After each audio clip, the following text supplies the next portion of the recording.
नमस्कार मित्रों, मैं कन्हैया यादव भारतीय प्रवक्ता व उपाध्यक्ष अखिल भारतीय परिवार पार्टी उत्तर प्रदेश व लोकसभा प्रभारी बस्ती। जैसा कि मैंने आप लोगों से वादा किया था कि मैं 8:16 पे लाइव रहूँगा। विलंब के लिए माफ़ी चाहूँगा और मैं इंतज़ार करूँगा कि आप लोग लाइव आ जाएं तो मैं अपनी चर्चा शुरू करूं।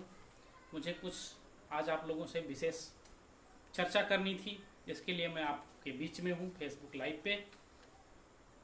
देश की स्थितियां और परिस्थितियां कुछ ऐसी हैं कि हम आप लोगों के बीच में बार बार आना पड़ रहा है। आप लोगों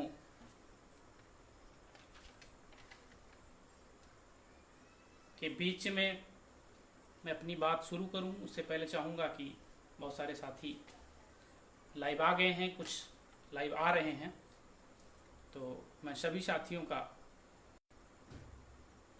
बहुत बहुत स्वागत अभिनंदन वंदन करता हूं। जैसा कि मित्रों मैं कई बार आप लोगों से बता चुका हूं कि मैं अखिल भारतीय परिवार पार्टी का प्रदेश प्रवक्ता व उपाध्यक्ष हूं उत्तर प्रदेश का, तथा बस्ती लोकसभा का प्रभारी हूं। मित्रों, जो वर्तमान समय की परिस्थितियां हैं देश की, आप सब लोग भली भांति जानते हैं। उसमें कुछ बताने और कहने के लिए बचा नहीं है, ना मैं बताना चाहता हूं विशेष। मैं आज कुछ प्रश्न लेके आप लोगों के बीच में आया हूं कि ये जो वर्तमान सरकार है, ये हमारी ही सरकार है, हम ही ने चुना है, आप सब ने चुना है, ये पूरे देश की सरकार है।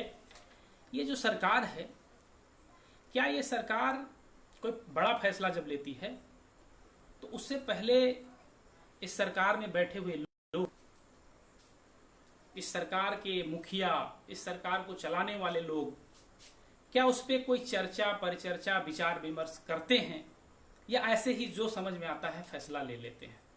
मैं उदाहरण के साथ अपनी बात रखूंगा। नोटबंदी का समय, नोटबंदी का बड़ा ऐतिहासिक फैसला इस सरकार ने लिया और उसके बाद क्या हुआ? पूरा देश खून का आंसू रोया। कैसे रोया आप सब परिचित हैं। लाइनें लगी बैंकों में, लाठियां चार्ज हुई। तो क्या इस सरकार को पहले से पता नहीं था कि इतना बड़ा फैसला लेंगे तो इसका एग्जीक्यूशन कैसे करेंगे, इसको हम मूल रूप में लागू कैसे करेंगे? जब इसको लागू करेंगे तो क्या समस्याएं आएंगी? क्या इस पर सरकार ने विचार नहीं किया था?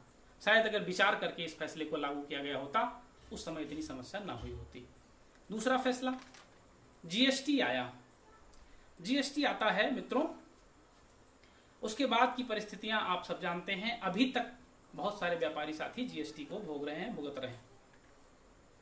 उसके बाद सरकार को अपने फैसलों से पीछे हटना पड़ता है, उसमें कुछ परिवर्तन करना पड़ता है, फिर आगे फिर पीछे। तो क्या ये चीजें पहले नहीं हो सकती थी? हम लोग जानबूझकर फैसला लेते, समझ के, थोड़ा 4 दिन 10 दिन रुक के फैसला लेते। कोई जरूरी था कि ये क्या एक फैसला आप ले लीजिए और उसके बाद देश की जनता परेशान हो, हमारे ही लोग रोड पे आ जाएं, लाइन पे आ जाएं? काफी लंबा फहरिस्त है इन तरीकों का, इन चीजों का, कि जिसके बाद सरकार ने जो फैसले लिए उसके बाद लोगों को अनेक तरह की समस्याओं को झेलना पड़ा। मैं उन पे नहीं जाना चाहूंगा। वर्तमान समस्या की बात करते हैं मित्रों। वर्तमान समस्या है कोरोना महामारी की समस्या। सरकार, मैं बिना लाग लपेट के कहूंगा कि यदि सरकार जो फैसला लिया, बहुत अच्छा फैसला लिया सरकार ने, लेकिन अगर यह फैसला समय रहते लिया गया होता और जो विदेश से लोगों को आए उनको क्वारंटाइन किया गया होता तो शायद ये इतनी बड़ी महामारी न फैलती। चलिए, जो हुआ, सरकार ने बहुत सारा प्रयास किया, हमारे देशवासियों ने उसका पूरा सहयोग किया। हम सरकार के भी आभारी हैं और देशवासियों के भी आभारी हैं। लेकिन जब ये फैसला लिया गया तो लेट तो ऐसे ही हो चुका था। अगर ये जो मजदूर साथी आज आपको रोड पे नजर आ रहे हैं, चाहे औरंगाबाद की दुर्घटना हो, चाहे झांसी की घटना हो जिसमें लाठी चार्ज हुई है हमारे मजदूर साथियों के ऊपर, श्रमिकों के ऊपर, मैं उसकी, झांसी की घटना की तो कितनी निंदा की जाए वो कम है। कोई व्यक्ति अपने घर जाना चाह रहा है, अगर आप उसको साधन नहीं दे पा रहे हैं, उसको व्यवस्था नहीं दे पा रहे हैं, तो उसको आप लाठियों से पिटवा रहे हैं। कैसी सरकार चल रही इस प्रदेश में? मैं इस सरकार के मुखिया से पूछना चाहता हूं कि ये कहां का नियम है, ये कहां का कानून है कि यदि कोई व्यक्ति अपने घर जाना चाहता है, आप कोई व्यवस्था नहीं दे पाते हैं, तो उनके ऊपर आप लाठियां चलवाएंगे? खैर, जनता समय पे जवाब देगी, इंतजार करिए। यदि हम ये सारे फैसले जो अब ले रहे हैं कि बस लगाएंगे, ट्रेन चलाएंगे, इनको हम पहले ले लिए होते जब शहरों में कोरोना प्रभावितों की संख्या, पीड़ितों की संख्या कम थी, कोरोना कम फैला था, अगर उस समय ये फैसला ले लिए होते कि पहले हम अपने लोगों को घर पहुंचा देंगे, उसके बाद लॉकडाउन करेंगे, या जो भी अपनी आज कर रहे हैं वो पहले अगर कर लिए होते, तो मेरे समझ से आज ये स्थिति न होती।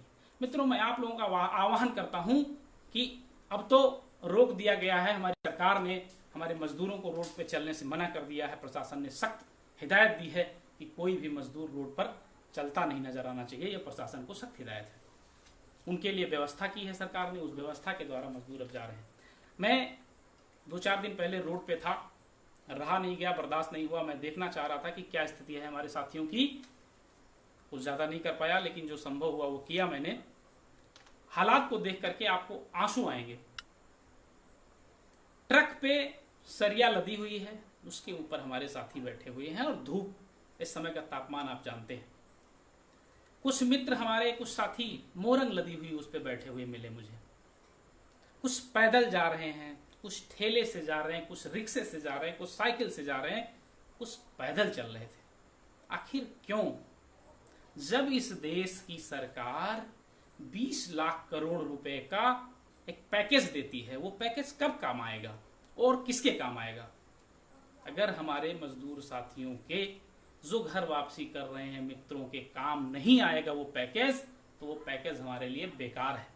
मैं उसकी कब उपयोग होगा? वो देश के काम नहीं आएगा, देशवासियों के काम नहीं आएगा, तो किसके काम आएगा और कब आएगा? हमारी वित्त मंत्री जी 4 दिन से 5 दिन से उस पर अपना व्याख्यान दिए जा रही हैं। आप लोग सुन रहे हैं, कितने लोगों को समझ में आ रहा है? मुझे तो कुछ समझ में नहीं आया कि होगा क्या।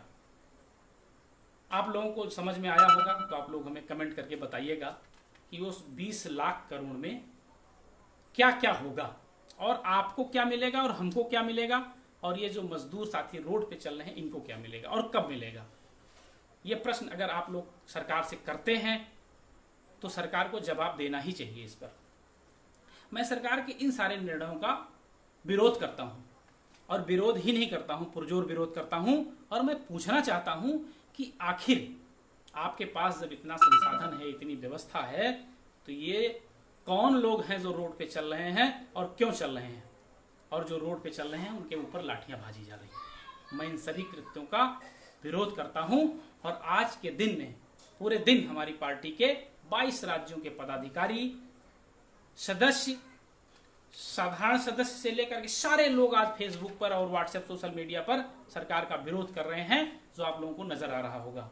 और हम आगे अगली 24 तारीख को जो आपने कराया था इस देश में, हम उसी रास्ते पे चल करके ताली और थाली बजा करके इस पूरे देश के देशवासी अखिल भारतीय परिवार पार्टी के साथ आपका विरोध करेंगे। यदि उनको सुविधाएं नहीं मिल रही हैं तो ये सब सुविधाएं, ये भाषणबाजी, ये टीवी पर ऐड क्यों चलाए जा रहे हैं? मित्रों, मैं कुछ और अनुरोध सरकार से करना चाहता हूं। लगभग होने जा रहे हैं, सारे उद्योग धंधे बंद हैं, सारी नौकरियां लोगों की बंद हैं, सारे मजदूर घर जा रहे हैं, तो उन्होंने जो छोटे मोटे लोन ले रखे हैं उनकी ईएमआई या तो आप माफ करिए, यदि आप माफ नहीं कर सकते हैं तो एक्सटेंड करिए। एक्सटेंड करने का मतलब आप 1 साल तक किसी से कोई ईएमआई नहीं वसूलेंगे। उसके बाद जब देश की स्थिति सामान्य होगी, सारी चीजें नॉर्मल होंगी, तब आप कोई ईएमआई वसूलेंगे। दूसरा सबसे बड़ा मुद्दा है कि जो बच्चे स्कूल जाते थे, सबके बच्चे स्कूल जाते हैं, पढ़ने जाते हैं, वो घर बैठे हुए हैं, उनका विद्यालय बंद है, और वो विद्यालय प्रशासन ने ही बंद कराया है, उसके बावजूद उनसे फीस मांगी जा रही है। वो बताइए, आप एक व्यक्तिगत सोचिए कि जब आपके पास कोई काम करने के लिए काम नहीं है, उद्योग धंधे बंद हैं, सारी गतिविधियां बंद हैं, तो वो व्यक्ति कहां से पैसा ला करके फीस जमा करेगा? तो मेरा सरकार से अनुरोध है कि स्कूलों की फीस कदापि न, इस फीस को माफ किया जाए। यदि नहीं माफ कर सकते तो एक्सटेंड करिए, 1 साल तक हम आपसे कोई फीस नहीं मांगेंगे। इस पे भी सरकार का ध्यान आकृष्ट कराना चाहता हूं।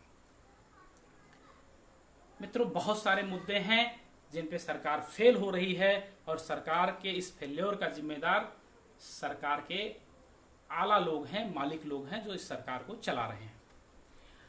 20 लाख करोड़ रुपया सोच करके भी समझ में नहीं आता कि इतना बड़ा पैकेज है और किसी को कोई सुविधा नहीं मिल रही है। ये कब मिलेगी, कैसे मिलेगी, इस पे सरकार को लोगों को बताना चाहिए और बताना ही पड़ेगा। यदि लोगों को सुविधाएं नहीं मिलेंगी तो हम आज आपको अवगत कराना चाहते हैं कि अगली 24 तारीख को हम सब लोग ताली और थाली बजा करके इस सरकार का विरोध करेंगे, इनकी नीतियों का पुरजोर विरोध करेंगे और पूरे देश की जनता हमारे साथ आपका विरोध करेगी। इन्हीं अनुरोधों और मुद्दों के साथ मैं अपनी बात समाप्त करना चाहूँगा। समाप्त करने के साथ ही मैं 2 लाइनें अपने इन श्रमिक बंधुओं के बारे में, गरीबों के बारे में बोल करके मैं अपनी बात समाप्त करूँगा। तुम्हारी फाइलों में गांव का मौसम गुलाबी है। तुम्हारी फाइलों में, ये सरकार फाइलों से ही चलती है, भाषणों से ही चलती है। आप कोई भी मुद्दा उठा कर देख लीजिए, काम कोई नहीं होता कि और फाइलों में और टीवी चैनलों पर ही डिबेट होती है। जमीन पर कोई काम आज तक पहुंच नहीं पाता है। गरीब आदमी तक जहां उसको पहुंचना चाहिए वहां तक नहीं पहुंच पाता। वो काम केवल काम ही बस वही टीवी शो में और फाइलों में ही रहता है। तो मैं कहना चाहता हूं कि तुम्हारे फाइलों में गांव का मौसम गुलाबी है, मगर ये आंकड़े झूठी हैं, मगर ये आंकड़े झूठे हैं, ये दावा किताबी है। तो किताबों से और दावों से बाहर निकल कर सरकार जमीन पर आए और लोगों की वास्तविक समस्याओं को देखे और उनका समाधान करे। मेरी यही सरकार से मांग है और मैं अपेक्षा करता हूं कि सरकार इस पर अवश्य ध्यान देगी। जय हिंद, जय भारत, बहुत बहुत आभार, धन्यवाद।